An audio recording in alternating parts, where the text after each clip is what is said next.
Quinto ano, tudo bem? Semaninha começando, todos bem, graças a Deus. É importante avisar que hoje é dia de pegar tarefas, né? Atividades, já avisei lá no grupinho, mas estou reforçando aqui. Agora, por causa das nossas aulas, aquelas aulinhas da professora Luciana, as aulinhas complementares, vocês estarão pegando atividade toda semana na escola, tá? Então, o quinto ano vai estar pegando toda segunda-feira as atividades da semana, certo? Porque a gente precisa planejar mais ou menos conforme o que ela está trabalhando, então para isso a gente precisa estar entregando semanalmente, não mais quinzenal, as atividades de vocês, tá? Hoje nós vamos estar trabalhando um pouquinho sobre, no conteúdo de ciências, né, no livro de ciências, páginas 22 e 23, a gente vai falar um pouquinho sobre a energia elétrica e energia magnética, tá? Uma unidade que a gente vai estar falando, mas hoje em específico a gente vai estar falando mais específico da energia elétrica. Por que nós vamos estar falando? Na aula passada de ciências, nós falamos sobre propriedades da água, tá? E aí, nós vamos estar falando um pouquinho sobre energia elétrica, porque nós trabalharemos as propriedades dos materiais em geral. E uma das propriedades, né, de alguns materiais é a condutibilidade, tanto magnética como elétrica. O que seria isso? É a possibilidade de alguns materiais de conduzir a energia, de passar a energia de um polo para o outro, de um local para o outro, de um ponto para o outro, tá? Então, por exemplo, não são todos os materiais que, se você colocar os fios, né, colocar fios que têm eletricidade, que vão estar passando essa corrente elétrica. Por que nós falamos da água, então? A água, ela tem condutibilidade elétrica. Se você colocar um fio de alta tensão dentro da água e a gente entrar nessa água, a gente vai receber um choque. E pode até ser um choque fatal, tá? Por quê? Porque a água é um tipo de material que conduz essa energia, ele transporta, transfere. A borracha, vamos usar outro exemplo, a borracha, né, já é diferente. A borracha, ela não conduz eletricidade. Se nós colocarmos, se nós estivermos, por exemplo, com calçado com solado de borracha, que não tenha nada de metal nele, e nós encostarmos um fio nessa borracha do calçado, ou no pneu de um carro, ele não vai estar transmitindo a eletricidade, então a gente não vai levar choque nesse sentido, tá? Então isso quer dizer condutibilidade. Nós vamos ver que tem materiais que conduzem essa energia, tanto magnética quanto a elétrica, tá? Então a gente vai falar um pouquinho sobre as cargas elétricas e a energia elétrica hoje, para que a gente possa entender depois essas propriedades desses materiais, tá? Bom, o que nós temos que saber sobre cargas elétricas? Toda a matéria é formada de partículas minúsculas, então tudo que existe, né, que a gente vê, que é palpável, enfim, que é matéria, que existe, é feito de minúsculas partículas, que não podem ser vistas ao microscópio. Essas partículas, elas têm cargas elétricas que podem ser positivas ou negativas, tá? Então, no ar, em qualquer material, tem cargas elétricas positivas ou negativas, tá? Todos os corpos têm certa quantidade de cargas elétricas, mas as quantidades de cargas positivas e negativas são iguais e distribuídas de maneira uniforme na maior parte do tempo. Dessa maneira, é difícil perceber a eletricidade. Quando há diferença de cargas positivas e negativas, podemos notar a presença da eletricidade dos objetos. Então, se esses objetos tiverem a mesma carga elétrica positiva e carga elétrica negativa, elas como se elas se anulassem. Então, dificilmente a gente percebe, tá? Quando essa carga positiva ou negativa aumenta, uma delas aumenta ou diminui, então a gente consegue verificar essa presença, né, da energia, tá bom? Então aqui tem tipo um experimento bem simples de vocês fazerem, tá? Duas coisas na verdade, ó, aqui tá até a foto. Ao esfregarmos um balão com uma flanela, removemos cargas elétricas. Isso o torna eletrizado e passa a atrair os fios de cabelo. Então, se a gente pegar uma flanelinha, sabe aquela flanelinha, aquele paninho molinho, e esfregar num balão, a gente vai estar retirando dela a carga elétrica. Quando a gente coloca próximo do cabelo, vai fazer esse efeito que fez no cabelo dessa menina aí da foto, tá? Leia a situação a seguir, depois responda a questão. Essa é a situação que vocês podem fazer para testar, tá? Em uma atividade na escola, os alunos cortaram papel em pequenos pedaços e colocaram sobre a carteira. Ao aproximarem um pente de plástico dos pedaços de papel, não notaram alterações. Então, vocês podem fazer isso. Pegam um pente e um papel. Qualquer tipo de papel, uma folha de caderno usada, alguma coisa, e assim, rasga em pedacinho bem pequenininho, tipo esses da foto. E coloca em cima de uma mesa. E pega um pente de cabelo comum.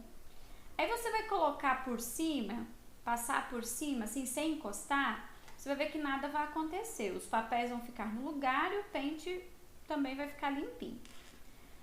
Aí depois o que você precisa fazer? Ó? Depois esfregar um pedaço de tecido no pente várias vezes, tá? Então você pega um tecido e esfrega, pode ser na camiseta ou pode ser no cabelo mesmo, tá? Se você pegar esse pente e esfregar assim no cabelo, pode ser também.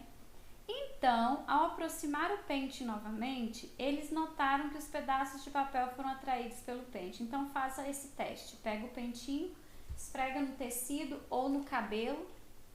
E aí, a própria caneta dá pra você fazer também. Você pega uma caneta e esfrega assim no cabelo e põe esses pedacinhos de papel, eles vão grudar no pente ou na caneta, como tá mostrando aqui na foto, tá? A gente fazia muito quando era criança isso. Então, segundo o que foi explicado aqui em cima, tá? E o que tá escrito aqui, releiam se não lembrarem, explica o que aconteceu, tá? O que aconteceu? O que a gente fez quando esfregou esse tecido no pente ou na caneta, ou esfregou a caneta no cabelo? O que aconteceu para que esses papéis se grudassem no pente ou na caneta, tá? Continuando. Então vamos falar um pouquinho sobre energia elétrica agora, tá? Lógico que energia elétrica todo mundo conhece porque nós utilizamos diariamente em casa, né? Desde a hora que a gente acorda até a hora que a gente vai dormir. Então a gente utiliza nos aparelhos eletrodomésticos, né? Televisão, aparelhos de cozinha, né? Geladeira, liquidificador, carregadores de celular hoje em dia que a gente não consegue ficar sem por necessidade ou para lazer, né? A própria luz, né? Que precisa de energia elétrica, enfim. A gente utiliza energia elétrica hoje para mover praticamente a vida da gente, né?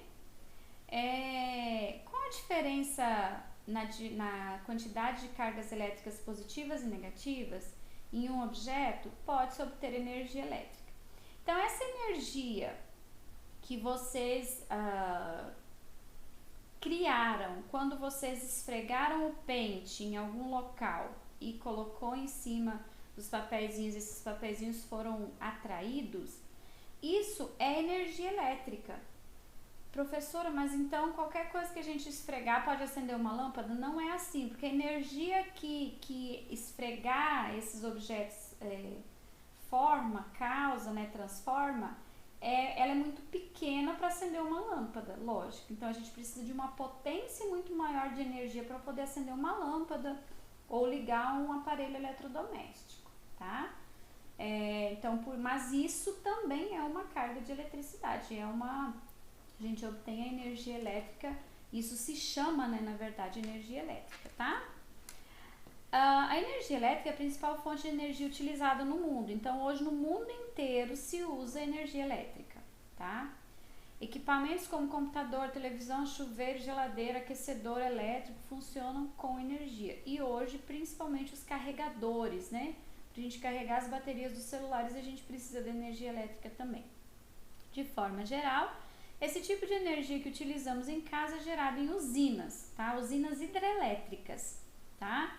Nós temos usinas eólicas, que é pelo vento, nós temos outros tipos de energia,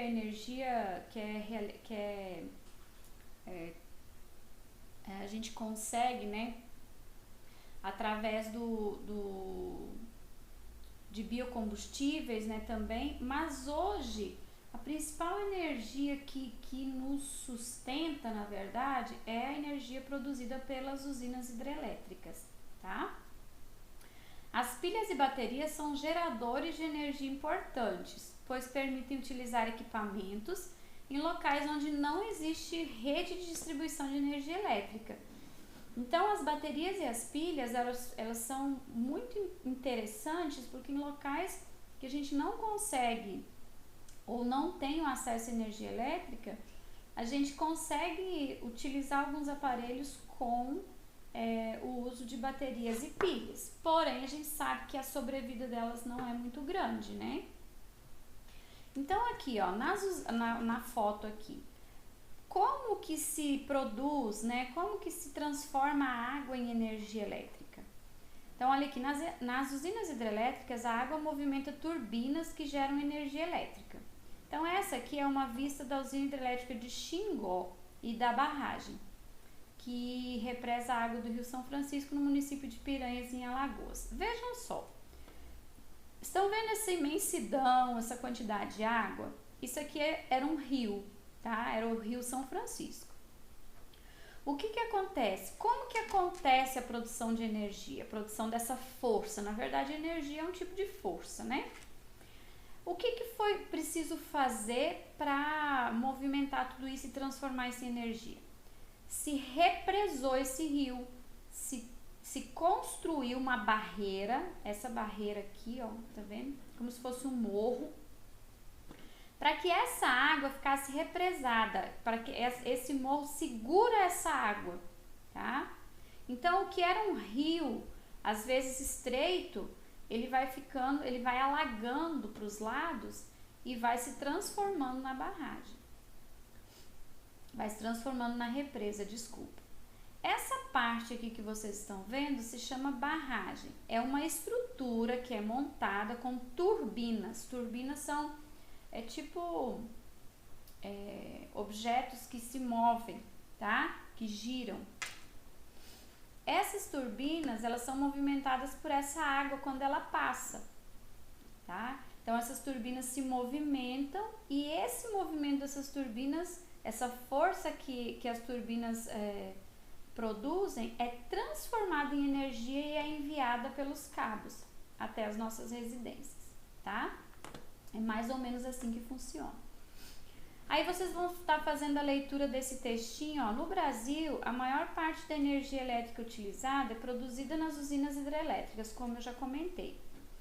A água que movimenta as turbinas dessas usinas vem de represas e barragens, o que também eu já expliquei para vocês. Quando essas represas são construídas, grandes áreas são alagadas. Também comentei com vocês, teve que construir, né, essa barreira para que a água parasse, né? O que acontece então? Ele vai alagando ao redor, porque não tem mais para onde o rio correr, tá? Entre essas áreas alagadas podem estar florestas e também cidades. Várias dessas represas que foram construídas, essas barragens, alagaram grandes cidades, tá? Por isso, quando a barragem é construída, muitos seres vivos perdem seu habitat natural e as pessoas que vivem na região precisam de se mudar delas. Então, considerando isso, vocês vão responder: qual é o recurso natural usado para gerar energia nas usinas descritas no texto?